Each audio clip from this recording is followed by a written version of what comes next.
This bomb cyclone is obliterating the East Coast right now. Parts of Virginia and North Carolina are experiencing their heaviest snowfall in over 30 years, and this storm system is just getting started. The meteorological violence unfolding across the mid-Atlantic represents a convergence of atmospheric conditions that forecasters have been tracking with growing concern for the past 72 hours. What makes this situation critical is that we're not looking at a typical winter storm that moves through and clears out. This bomb cyclone is feeding off the temperature contrast between record-breaking Arctic air and relatively warm ocean waters, creating a feedback loop that's intensifying conditions by the hour. The storm's central pressure has dropped 18 millibars in the past 12 hours alone, a rate of intensification that places this system among the most rapidly strengthening winter storms on record for this region. For millions of people from the Carolinas through New England, travel has essentially stopped. Power grids are failing under the weight of heavy wet snow, and emergency response times are stretching into hours instead of minutes. The cascade of infrastructure failures we're witnessing represents exactly the kind of compound emergency that overwhelms normal response capabilities and creates long-term recovery challenges. The National Weather Service has issued blizzard warnings for coastal areas where visibility has dropped to near zero and wind gusts are reaching 60 to 70 miles per hour. These aren't the kinds of conditions that clear up overnight. The storm is forecast to maintain its intensity through Sunday evening, which means communities along the affected corridor have roughly 36 hours of deteriorating conditions ahead of them. The prolonged nature of this event transforms what might be manageable snowfall totals into infrastructure-crippling accumulations that paralyze entire metropolitan regions. Emergency management coordinators across multiple states are reporting that their winter storm response protocols, designed for typical regional weather events, are proving inadequate for the scale and intensity of this bomb cyclone. Standard operating procedures that assume 12 to 18-hour storm durations and moderate snowfall rates simply don't address the sustained, high-intensity precipitation and multi-day impact timeline this system is delivering. And this is already unfolding right now. Here's what separates this event from routine winter weather.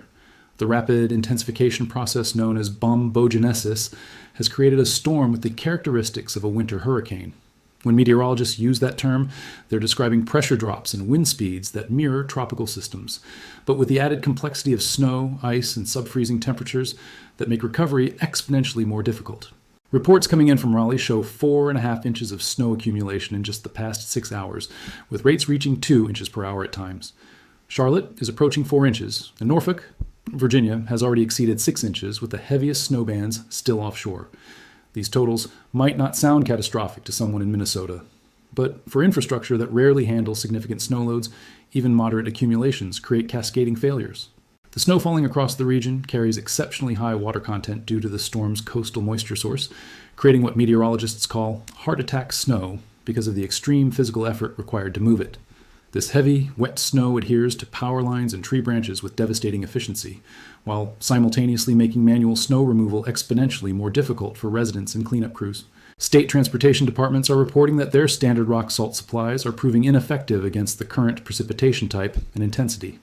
The combination of heavy snow rates and sustained sub-freezing temperatures means that salt applications are being overwhelmed faster than reapplication cycles can compensate. This is forcing highway maintenance crews to implement emergency protocols typically reserved for ice storm events. This is where options begin to disappear. The electric grid across central North Carolina and southeastern Virginia is experiencing rolling failures as transmission lines accumulate ice weight and tree limbs snap under the load. Duke Energy has already reported over 200,000 customers without power, and that number is climbing steadily as the storm's most intense bands move inland. Power restoration during active blizzard conditions is nearly impossible, which means communities losing electricity now face the prospect of extended outages in sub-freezing temperatures. The electrical infrastructure throughout this region operates on design standards that assume winter loading scenarios typical of the local climate. When snow and ice accumulation rates exceed those parameters, as they are doing currently, system failures become inevitable rather than merely possible. Transmission towers, distribution poles, and substation equipment simply weren't engineered to handle the mechanical stresses this storm is generating. Utility company emergency operations centers are coordinating with regional grid operators to implement controlled blackouts in some areas, prioritizing power supply to critical facilities like hospitals and emergency services. This managed approach to power distribution, while necessary for system stability, means that residential and commercial customers may experience longer outage durations than they would during typical storm events. The ripple effects of widespread power loss during extreme cold create compounding problems that extend far beyond simple inconvenience. Heating system failures, frozen water pipes, and loss of refrigeration combine to create public health emergencies that strain emergency services at precisely the time when those services face their greatest operational challenges. Highway departments across the affected region have pulled plows and salt trucks off major interstates because visibility and wind conditions have made operations too dangerous. Interstate 95 through North Carolina is effectively impassable between Rocky Mount and the Virginia border. Interstate 40 has multiple closures between Raleigh and the coast. When state transportation departments concede major highways during daylight hours, that signals conditions beyond what their equipment can handle safely. The strategic importance of these transportation corridors cannot be overstated. Interstate 95 serves as the primary north-south artery for both commercial freight and passenger traffic along the eastern seaboard, handling approximately 40,000 vehicles per day through the affected sections. Its closure creates immediate bottlenecks that cascade throughout the regional transportation network, forcing traffic onto secondary roads that lack the capacity and winter maintenance resources to handle the diverted volume. Commercial trucking operations that rely on just-in-time delivery schedules are reporting complete shutdown of routes through the affected area. Major logistics companies, including FedEx and UPS, have suspended ground service to large portions of Virginia and North Carolina, with ripple effects extending to their air operations as ground connections become impossible. Amazon has closed multiple fulfillment centers in the region and suspended delivery services to affected IP codes. The economic implications of this transportation paralysis extend well beyond immediate inconvenience. Supply chains serving the Northeast Corridor depend heavily on freight movement through this exact region, meaning that impacts from this storm will affect product availability and pricing from Baltimore to Boston for days or potentially weeks after the weather clears. This detail quietly locks the outcome. Emergency services are already reporting delayed response times in areas where snow depth exceeds 4 inches. Ambulance services in Virginia Beach have shifted to 4-wheel drive vehicles only, and several fire departments have implemented modified response protocols that prioritize life-threatening emergencies. When first responders change their operational framework mid-storm, it indicates the situation has moved beyond routine winter weather management. But this is only the first phase. The storm's track is carrying it northeast along a path that will bring the heaviest snow bands directly over the most populated sections of the Mid-Atlantic corridor. Baltimore, Washington, D.C., Philadelphia, and New York City are all within the projected impact zone, though the exact placement of the heaviest precipitation remains uncertain due to the storm's rapid evolution and the complex atmospheric dynamics driving its intensification. What meteorologists can predict with confidence is that this system will continue drawing moisture from the Atlantic Ocean while pulling Arctic air from Canada, maintaining the temperature contrast that feeds its intensity. Computer models show the storm maintaining bomb cyclone characteristics through Sunday night, which translates to sustained high winds, heavy snowfall rates, and blizzard conditions along much of the eastern seaboard. The atmospheric river effect currently feeding this storm represents an unusual wintertime phenomenon, where tropical moisture streams northward from the Caribbean, colliding with the Arctic air mass that concentrates intense precipitation rates. This setup can sustain heavy snowfall rates for extended periods. Satellite imagery reveals the classic comma-shaped cloud signature of a mature bomb cyclone, with the distinctive dry slot indicating maximum organizational structure. This visual confirmation matches surface pressure readings throughout the corridor. If you're anywhere along this corridor, this matters. The timing of this event amplifies its impact significantly. Sunday travel, which includes both weekend recreational trips and positioning for Monday work schedules, has been essentially eliminated across a region home to over 50 million people. Major airports including Charlotte, Norfolk, Baltimore, and Philadelphia have canceled hundreds of flights, with more cancellations likely as conditions deteriorate further north. But the transportation disruption extends beyond individual travel plans. Supply chain movements along the Interstate 95 corridor, which handles approximately 40% of the nation's freight traffic, face multiple day delays. When weather forces the closure of this critical transportation artery during winter conditions, the economic ripple effects extend well beyond the immediate storm zone. This is not the collapse yet. This is the trigger. The meteorological setup driving this bomb cyclone involves a collision between two distinctly different air masses. The Arctic air currently gripping the central United States, with temperatures 20 to 30 degrees below normal, is meeting exceptionally warm sea surface temperatures along the Gulf Stream. This temperature gradient, combined with favorable upper-level atmospheric patterns, has created textbook conditions for explosive storm development. What makes this particularly dangerous is the storm's slow forward motion. Rather than racing through the region and clearing conditions quickly, the system is moving northeast at only 15 to 20 miles per hour. Slow-moving winter storms extend the duration of hazardous conditions and allow snow accumulations to build steadily over extended periods. Areas that might handle 6 inches of snow falling over 12 hours struggle significantly when that same accumulation occurs over 36 hours with sustained winds and blizzard conditions. The prolonged nature of this event is what transforms manageable snowfall into infrastructure-threatening accumulations. For millions of people, this changes daily routines.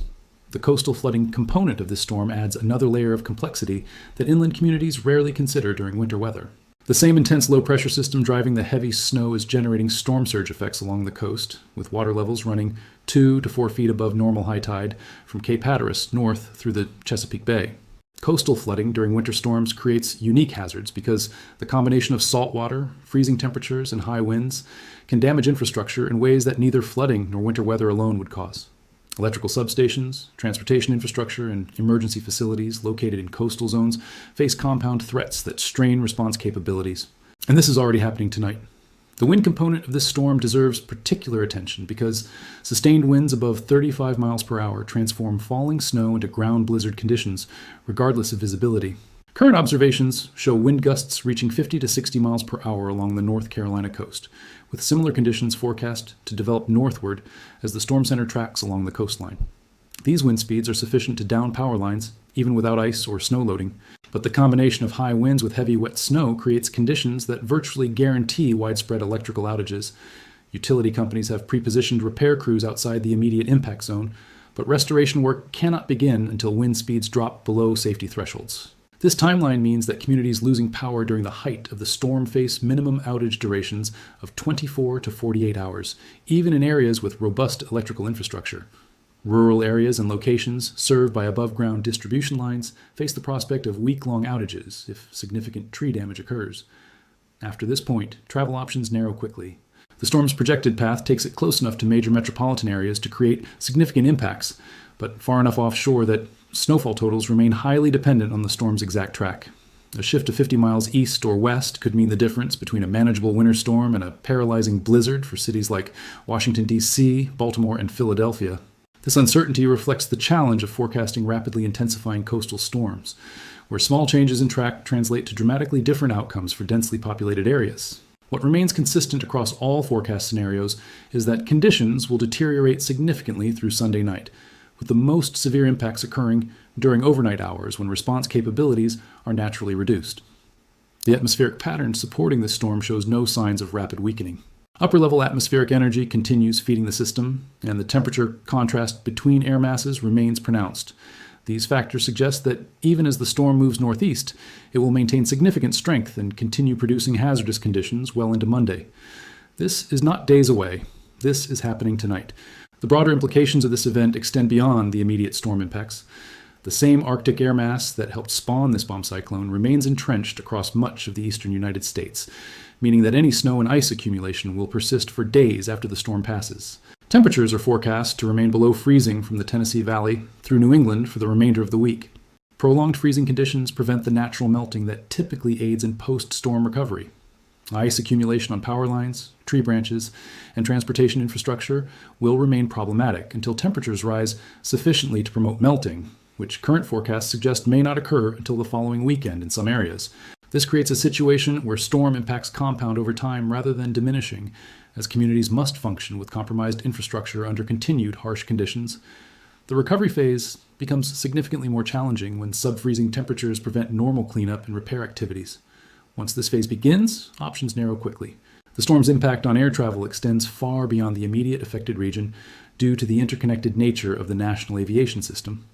Hub airports including Charlotte, which serves as a major connection point for southeastern travel, and potential impacts to Washington, D.C. area airports create cascading delays and cancellations throughout the country. Airlines have already implemented travel waivers for affected areas, allowing passengers to reschedule without typical fees. But rebooking options become limited as available seats fill quickly. The combination of canceled flights and reduced capacity typically extends travel disruptions 3 to 4 days beyond the actual storm period.